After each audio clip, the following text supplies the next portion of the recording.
हमारी सेनाएं न सिर्फ दुनिया की सर्वश्रेष्ठ सेनाओं में गिनी जाती हैं, बल्कि उनके वैल्यूज और उनकी अप्रोच की भी दुनिया में सराहना होती है।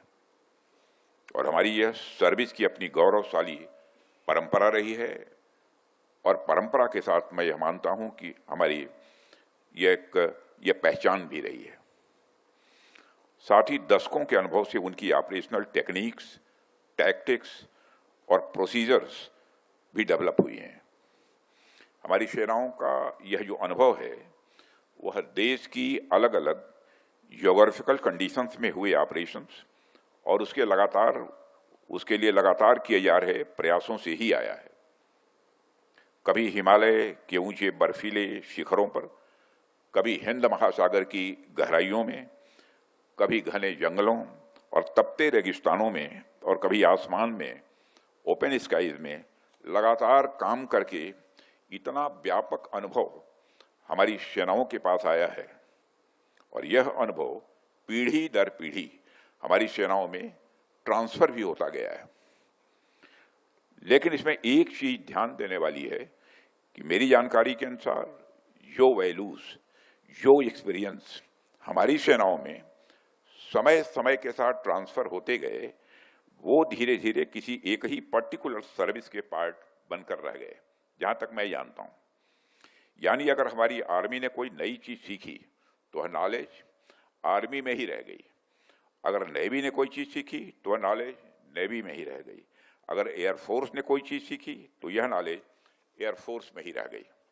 कहने का मतलब है कि जिसने जो भी सीखा उसकी वह सीख, उसकी वह लर्निंग खुद तक ही सीमित रह गई। किसी दूसरी सेना के अंग को उस एक्सपीरियंस का उतना फायदा शायद नहीं मिला जितना कि मिल सकता था।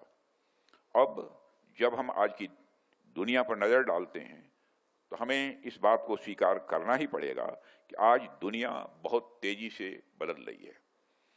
21वीं सदी में सिक्योरिटी का स्वरूप काफी हद तक बदल चुका है।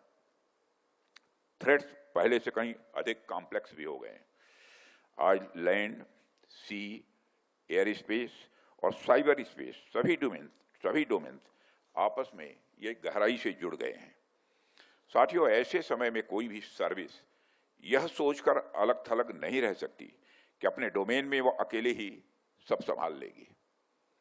निश्चित रूप से हमारी हर सर्विस के पास यह कैपेबिलिटी है कि वह अगर चाहे तो अकेले किसी भी चुनौती का सामना भी कर सकती है। लेकिन आज के दौर में जिस तरह की चुनौतियां हमारे सामने आ रही हैं, उसमें बेहतर विकल्प यही है कि हम इन सारी चुनौतियों का मिलजुल कर मुकाबला करें। इन चीजों को ध्यान में रखते हुए इंटर ऑपरेबिलिटी और ज्वाइंटनेस अब केवल डिजायरेबल गोल्स नहीं रह गए, बल्कि अब ये हमारी ऑपरेशनल नेसेसिटी बन चुके हैं। अभी हाल ही में हमारी सेनाओं ने ऑपरेशन सिंदूर को अंजाम दिया है। इसके लिए मैं आप सबको और तीनों सर्विसेज के अपने सेना के अधिकारियों और जवानों को मैं बधाई देता हूं। और यह ऑपरेशन इस बात का प्रमाण है कि जब हमारी सेनाएं आपस में मिलकर काम करती हैं तो उनकी कंबाइंड स्ट्रेंथ कितनी बढ़ जाती है। यानी बड़ी से बड़ी चुनौती का भी मुकाबला करने में वह सक्षम हो जाती हैं और उस चुनौती पर विजय प्राप्त करती हैं।